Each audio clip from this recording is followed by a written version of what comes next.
Hello students, welcome back to my channel trigno physics. Lecture number 22 में हमने vector से जुड़े हुए न्यूमेरिकल किए थे। आज हम लेक्चर नंबर 23 स्टार्ट करने जा रहे हैं। उसमें भी हम कुछ वेक्टर पर बेसिस न्यूमेरिकल करेंगे और आज इस चैप्टर को कंप्लीट करेंगे। उसके बाद इसका एक शॉर्ट वीडियो बनाएंगे। ठीक है, तो चलिए देखिए लेक्चर नंबर 23 और एग्जाम्पल नंबर 21। देखिए इसमें लिखा हुआ है a force of 20 Newton is inclined at 30 degree to the x-axis. Calculate its x and y components. एक फोर्स है, फोर्स जो है 20 न्यूटन का है, वो एक्स एक्सिस से 30 डिग्री का एंगल बना रहा है। तो उसको एक्स एक्सिस के अकॉर्डिंग और वाई एक्सिस के अलोंग क्या इसके कंपोनेंट बनते हैं वो निकालने हैं। देखिए जैसे ये हो गया है, ये आपका एक्स एक्सिस हुआ, ये हो गया है आपका वाई एक्सिस, और मान लीजिए ये आपका जो है फोर्स दिया हुआ है जो है आपका 20 न्यूटन का है, और भैया ये एंगल दिया हुआ थीटा कितना 30 डिग्री। तो आपको इस एंगल इस फोर्स को दो कंपोनेंट में डिवाइड करना है। ठीक है, ये टॉपिक हमने पीछे पढ़ लिया था, रेक्टेंगुलर कंपोनेंट्स पढ़े थे हमने पीछे, तो उस पर बेसिस है। देखिए जब हम इसका जो है ये कंपोनेंट निकालेंगे, इसको हमने हॉरिजॉन्टल मान लिया है, तो ये हमने ले लिया एफ एक्स। एफ एक्स होता है एफ कॉस थीटा, और इधर ले लिया हमने एफ वाई, ये वर्टिकल कंपोनेंट है, ये हुआ एफ साइन थीटा, ये हो गया। ठीक है, तो यहां पर इसका सॉल्यूशन में क्या आ जाएगा, फोर्स एफ दिया हुआ है 20 न्यूटन और थीटा दे रखा है आपको 30 डिग्री। तो यहां लिख देंगे horizontal component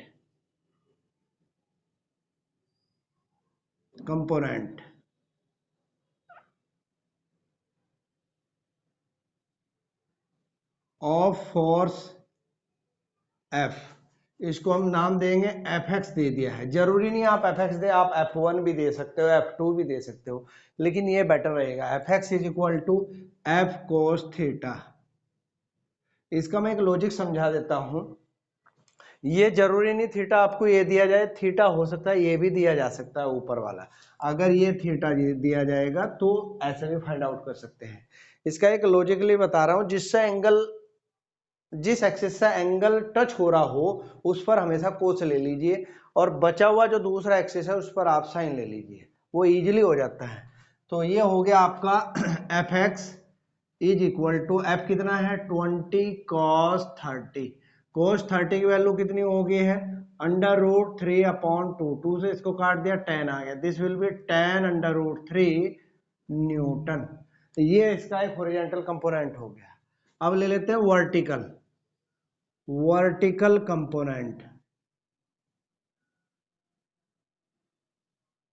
of force F. F Y is equal to, F Y क्या हो जाएगा, मैंने अभी बताया है, ये हो जाएगा एफ साइन थीटा। वैल्यू रखिए, एफ की हो गई है 20 sine theta sine 30, this is 20 into 1/2, this is 10 Newton. ये दो पोर्शन में डिवाइड हो गया है। अब अगर हम ये वाला भी हमको पता चल गया है, कितना आया है 10√3 न्यूटन, और ये वाला भी पता चल गया है 10 न्यूटन। अगर हम अब इन दोनों का रिजल्टेंट निकाले तो वो यही आएगा। और कैसे निकाले, वही जो आपको पीछे बता रखा है, दो वेक्टर क्वांटिटी का रिजल्टेंट कैसे निकालते हैं जब उनके बीच का एंगल दिया हुआ हो। तो क्या होता है R square is equal to P square plus Q square plus 2pq cos theta. तो उसी के अकॉर्डिंग ये क्या बन जाएगा F X square plus F Y square plus 2fx fy cos 90। ये इनके बीच का एंगल 90 है। तो जब आप रिजल्टेंट निकालोगे तो यही आएगा आपका 20 न्यूटन। यानी किसी फोर्स को दो पोर्शन में डिवाइड करना, दो कंपोनेंट में डिवाइड करना, एक हॉरिजॉन्टल कंपोनेंट एक आपका वर्टिकल कंपोनेंट, तो ये मेथड होता है। और किन्हीं भी दो फोर्सेस का रिजल्टेंट कैसे निकालते हैं वो आपको पहले बता दिया, R square is equal to P square plus Q square plus 2pq cos theta. ठीक है, तो ये हो गया एक न्यूमेरिकल। अब ले लेते हैं एग्जांपल नंबर 22, इसका सॉल्यूशन है। देखिए क्या कह रहा है, a particle move from a position vector r1 vector is equal to this to position vector this, इस पोजीशन वेक्टर से इस पोजीशन पर क्या हो रहा है, मूव कर रहा है in metre under a constant force, एक फोर्स के अंडर काम कर रहा है, रिप्लेस हो रहा है। Calculate work done, work done बताना है। देखिए वर्क डन निकालने के लिए पहले डिस्प्लेसमेंट निकालेंगे। डिस्प्लेसमेंट पहले इस पोजीशन पर था फिर उस पर चला गया, तो हम क्या निकाल लेते हैं, आर वेक्टर निकाल लेते हैं यहाँ पर। इसको डिस्प्लेसमेंट भी कह सकते हो आप, और वैसे ही R vector is equal to, या मैं यूं भी कह सकता हूँ आर 1 से 2 पे चला गया, ऐसे भी लिख सकते हैं, एक ही बात है। इसको क्या लिखेंगे, R2 vector minus R1 vector. Last वाली पोजीशन में से पहले वाली पोजीशन माइनस कर देंगे तो this will be 14 I cap plus 13 J cap plus 9 के कैप। मैं डायरेक्ट कर रहा हूं, -3 आई कैप माइनस 2 जे कैप प्लस 6 के कैप। अगर आप इसको सिंप्लीफाई करेंगे तो क्या आएगा, 14 माइनस 3 कितना हो गया, 11 आई कैप, 13 माइनस 2 कितना हुआ, 11 जे कैप, 9 प्लस 6 15 के कैप, ये आ गया। ठीक है, अब हमें करना क्या है, ये हमारा वेक्टर आर आ गया, या आप इसको R12 भी कह सकते हैं। पोजीशन वेक्टर हो गया, ये 1 से 2 पर जो है डिस्प्लेस हो गया। अब हम वर्क डन निकाल रहे हैं। अच्छा चलिए यहीं पर लिख देता हूं मैं force. Force F vector is equal to 4 I cap plus J cap plus 3 K cap. अब आपको पता है work done W is equal to होता है vector F dot S vector ले लो, आर ले लो, डी वेक्टर ले लीजिए डिस्प्लेसमेंट वेक्टर। तो आपका एफ वेक्टर कितना हो गया यहाँ पर, 4 I cap plus J cap plus 3 K cap dot 11 I cap plus 11 J cap plus 15 के कैप, ये हो गया।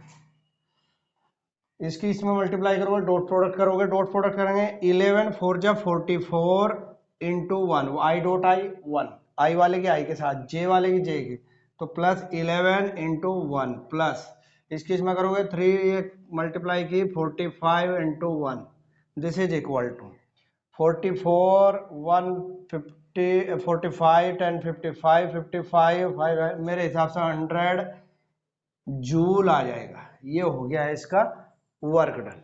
ठीक है, चलिए एक न्यूमेरिकल और देख लेते हैं।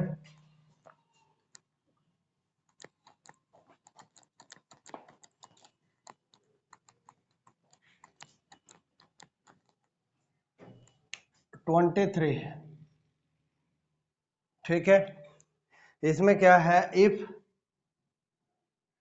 Vector A plus vector B is equal to vector A minus vector B, then what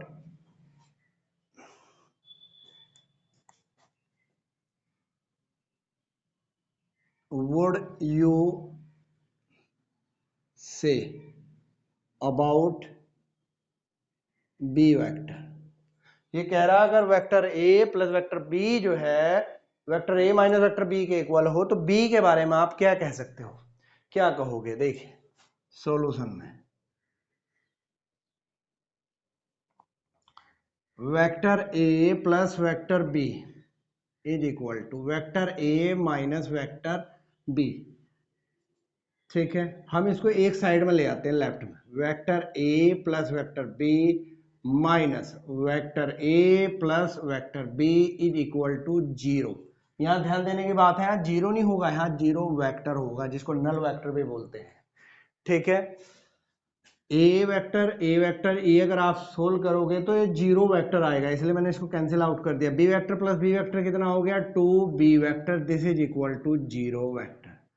ठीक है, 2 से अगर आप इसको डिवाइड करते हो तो B vector is equal to 0 vector. अब यहां से क्लियर हो रहा है बी वेक्टर क्या है, तो यहां आप लिख सकते हो क्लियरली, यानी हम इसको ऐसे भी लिख सकते हैं 0 I cap plus 0 J cap plus 0 K cap. ठीक है, clearly B vector is a null vector, B vector is null vector. या जीरो वेक्टर। ठीक है, अगर आपसे इसका मैग्नीट्यूड भी पूछा जाए, b कितना होगा, b मैग्नीट्यूड, तो क्या होगा, 0 square plus 0 square plus 0 square, इसको सोल्व करके आपका क्या आ गया है, 0 आ गया। तो ये आपका एग्जाम्पल नंबर आपका कितना हो गया, 23 हो गया है। तो आज मैंने 3 न्यूमेरिकल करा दिए हैं, तो मुझे लग रहा है काफ़ी न्यूमेरिकल हो गए, 23 के आसपास ये हुए, और 4-5 न्यूमेरिकल क्या ज़्यादा ही करा दिए, बीच में भी कराया आपको। तो आज मेरे हिसाब से जो है ये चैप्टर कंप्लीट हो गया है। फिर भी किसी का कोई डाउट है तो कोई प्रॉब्लम हो तो प्लीज़ मेरे इस चैनल पर कमेंट करिए। अब मैं इसकी एक शॉर्ट वीडियो बनाऊँगा, उसमें पूरा ही चैप्टर कवर करूँगा। तो आज के लिए इतना ही। प्लीज़ मेरे इस चैनल को लाइक करिए, सब्सक्राइब करिए एंड सपोर्ट करिए। Thank you.